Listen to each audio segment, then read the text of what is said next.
আজকে ইস্তাহারে কি রয়েছে সেটা ঘোষণা করার আগে মমতা বন্দ্যোপাধ্যায় একেবারে চাচা ছোলা ভাষায় কেন্দ্রকে তিনি আক্রমণ শানিয়েছেন এবং আক্রমণ শানাতে গিয়ে মমতা বন্দ্যোপাধ্যায় বলছেন যে অঘোষিত নয়, ঘোষিত রাষ্ট্রপতি শাসন জারি করেছে মোদী সরকার, সেটা কাজে প্রমাণিত হচ্ছে, এটাই বলেছেন রাজ্যের মুখ্যমন্ত্রী। আসুন সেই বক্তব্য শোনাই শুরুতেই।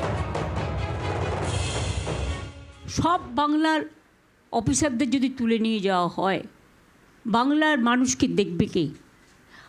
আমাদের তো যেহেতু ইলেকশন, এখানে তো অঘোষিত না, ঘোষিত প্রেসিডেন্ট রুল করে দিয়েছে। লজ্জা লজ্জা লজ্জা! প্রেসিডেন্ট রুল করে মোদিজিকে ইলেকশন করতে হচ্ছে। বাংলার মানুষকে এত ভয়, জোরপূর্বক রাষ্ট্রপতি শাসন জারি করেছে অলরেডি, মুখে বলছে না কিন্তু অ্যাক্টিভিটি প্রমাণ করছে। Action is the reaction. Action is the reaction. Mamata বন্দ্যোপাধ্যায়ের এই বক্তব্য অত্যন্ত তাৎপর্যপূর্ণ এবং গুরুত্বপূর্ণ, কারণ সামনে নির্বাচন আর তার আগে মমতা বন্দ্যোপাধ্যায় একেবারে বলছেন ঘোষিত রাষ্ট্রপতি শাসন জারি। আমরা কথা বলবো, এই মুহূর্তে আমরা যোগাযোগ করতে পেরেছি, আমাদের সঙ্গে রয়েছেন সুকান্ত ঘোষ, রাজনৈতিক বিশেষজ্ঞ অধ্যাপক। সুকান্ত বাবু, মমতা বন্দ্যোপাধ্যায়ের এই বক্তব্য, মানে ইস্তাহার প্রকাশের আগে যে বক্তব্য তিনি পেশ করছেন, একেবারে রাষ্ট্রপতি শাসন জারি করে মোদী সরকার জিততে চাইছে, এই অভিযোগ তার, কি বলবেন? দেখুন, বারবার কিন্তু পশ্চিমবঙ্গের রাজনীতিতে রাষ্ট্রপতি শাসন কথাটা আসে, কিন্তু রাষ্ট্রপতি শাসন তো বেসিক্যালি এটা নয়, কিন্তু এটা বলা যায় যে কেন্দ্রীয় সরকার, মানে মতান্তরে এটা হয় যে রাষ্ট্রপতি শাসনের পেছনে কেন্দ্রীয় সরকার একটা থাকেই। এবার সেই ক্ষেত্রেই মমতা বন্দ্যোপাধ্যায় বোঝাতে চাইছেন যে রাষ্ট্রপতি শাসন জারি করে মূলত মোদী সরকার এই নির্বাচন কমিশনের ওপরে ছড়ি ঘোরাচ্ছেন। কিন্তু বিষয়টা নির্বাচন কমিশনের উপর ছড়ি ঘোরানোর মূলত কেউ থাকার কথা নয়, কিন্তু আমরা কিন্তু এটা বারবার দেখছি নির্বাচন কমিশন কিন্তু আজকেও সাপ্লিমেন্টারি তালিকা প্রকাশ করতে পারলো না, এবং এটা কবে প্রকাশ হবে এবং যে বাকি যে বিচারাধীন রয়েছে সেই বিচারাধীনও যারা রয়েছে নামগুলো, সেগুলো আমরা বুঝতে পারছি না কবে তারা ইলেকট্রাল রোলে ঢুকবে।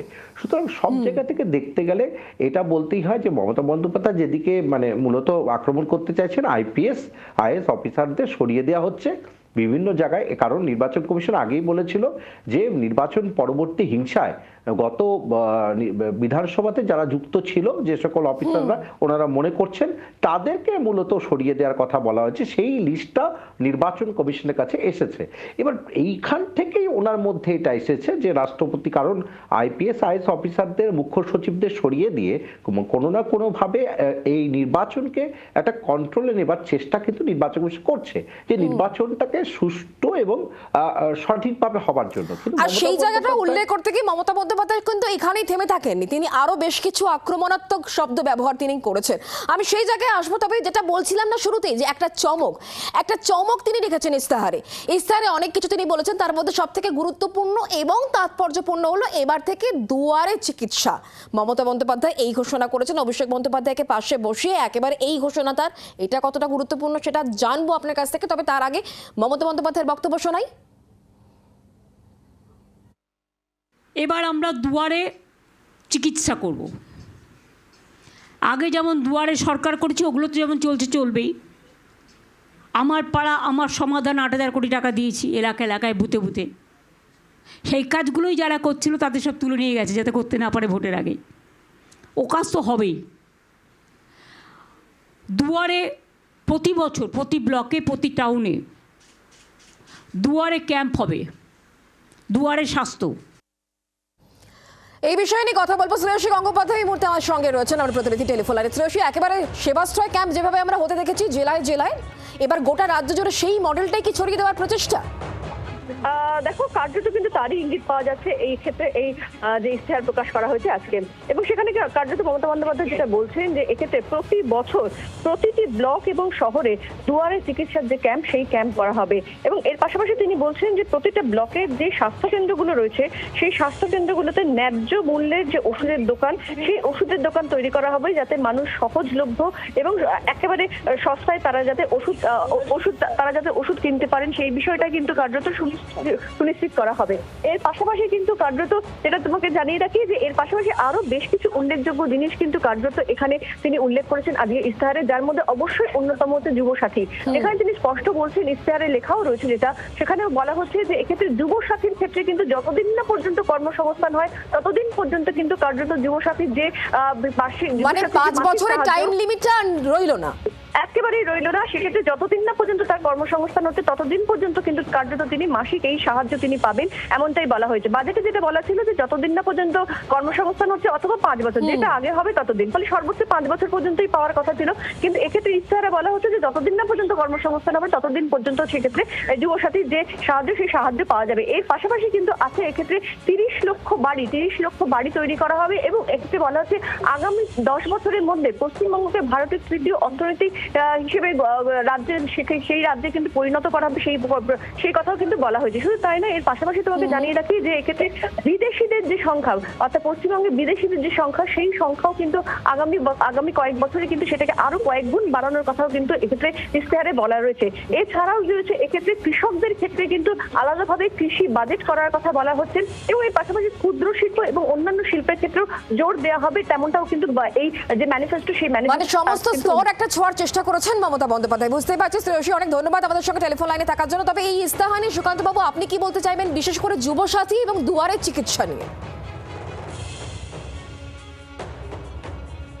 কেজরিওয়াল করেছিলেন মহল্লা ক্লিনিক, ঠিক ওর ধাঁচে কিন্তু অনেকটাই তিনি দুয়ারে যেটা বেসিক্যালি স্বাস্থ্য পরিষেবাকে পৌঁছে দেওয়ার চেষ্টা করছেন। কারণ এটা কিন্তু ঘটনা, মানুষ কিন্তু চায় যদি আমি দুয়ারেই পরিষেবাটা পেয়ে যাই, সেটা ক্ষেত্রে কিন্তু জনগণ মানে ভোটারদের হাতে রাখার অত্যন্ত দুর্দান্ত একটা কৌশল উনি নিলেন এবং তিনি বললেন ন্যায্য মূল্যে, অলরেডি তিনি ন্যায্য মূল্যে ঔষধের দোকান রয়েছে বিভিন্ন সুপার স্পেশালিটি হসপিটালে, তার সঙ্গে তিনি এখানেও বললেন ন্যায্য মূল্যে ঔষধের কথা। এবং যুবসাথীটা তুমি দেখো, যুবসাথী যে এজ বার ছিল বা 5 বছরের মধ্যে ছিল, 5 বছর যদি চাকরি না হয়, এখন কিন্তু এই এজ এটা থাকলো না বা সময়ের বার্তা থাকলো না, এজ বার নয়। শুধু সেই জায়গা থেকে তিনি কিন্তু মাস্টার স্ট্রোক দিলেন, কারণ এটা কিন্তু নির্বাচনের আগে যুবসাথীতে মেয়েরাও অ্যাক্সেস করতে পারছে, যুবসাথী কিন্তু শুধু ছেলেরা নয়। সুতরাং কোথাও গিয়ে ওমেন এম্পাওয়ারমেন্ট বা নারীদেরকে হাতে রাখা সঙ্গে হচ্ছে যেটা যুবকদের যে এই যে চাকরি না হওয়া পর্যন্ত যে টাকাটা পাবে, সে যত বড়ই ডিগ্রি থাক, তারা কিন্তু বলেছে যে যারা যারা যুবসাথীর লাইনে ছিল এর মাধ্যমে তারা অন্তত ফর্ম ফিল আপ করতে পারছে বা সাময়িক যে হাত খরচা সেটা করতে পারছে।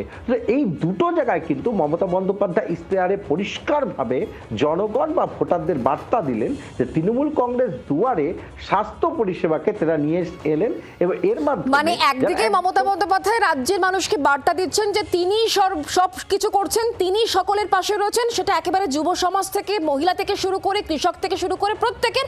আর তার পাশে কেন্দ্রের বিরুদ্ধে তার যে একাত্তা লড়াই, সেটাও তিনি চালিয়ে যাচ্ছেন। কারণ তিনি আজ আবারও কেন্দ্রকে টার্গেট করেছেন। তিনি বলছেন যে বাংলাকে সর্বশান্ত করার একটা চক্রান্ত চলছে, এই চক্রান্ত করছে মোদী সরকার। বাংলা যেহেতু মাথা নত করছে না, তাই বাংলাকেই টার্গেট করা হয়েছে, এটাই বলছেন তৃণমূল নেত্রী। শোনাবো তার বক্তব্য।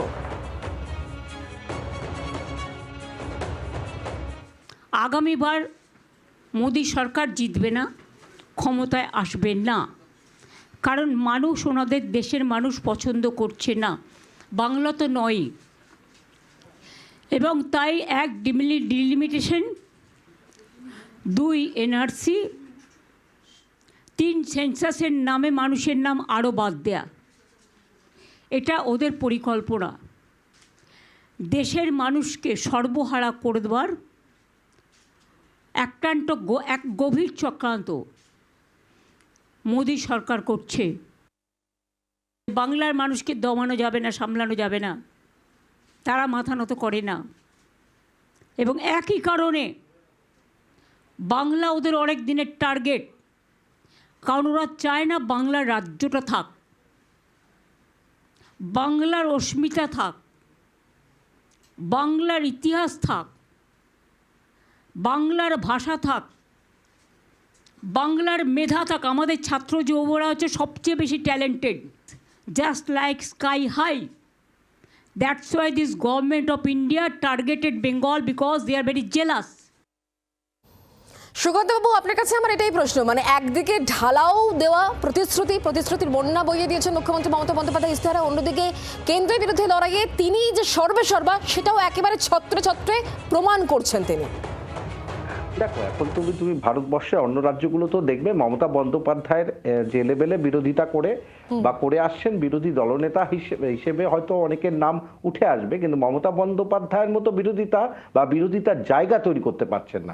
এবং এসআইআর নিয়ে দিল্লিতে গিয়ে কেন্দ্রীয় সরকারকে বার্তা দেয়া, নির্বাচন কমিশনকে বার্তা দেয়া, আজকে যেটা বক্তব্য তুমি দেখলে একদম ফ্রন্ট ফুটে খেললেন, কোনোভাবেই ব্যাক ফুটে এলেন না, কিন্তু ফ্রন্ট ফুটে পরিষ্কার তিনি তার বার্তা যে রাজ্যেও বিজেপি পারবে না, কেন্দ্রেও বিজেপি পারবে না। বাংলার আওয়াজ, বাঙালির আবেগ, জি 24 ঘন্টা।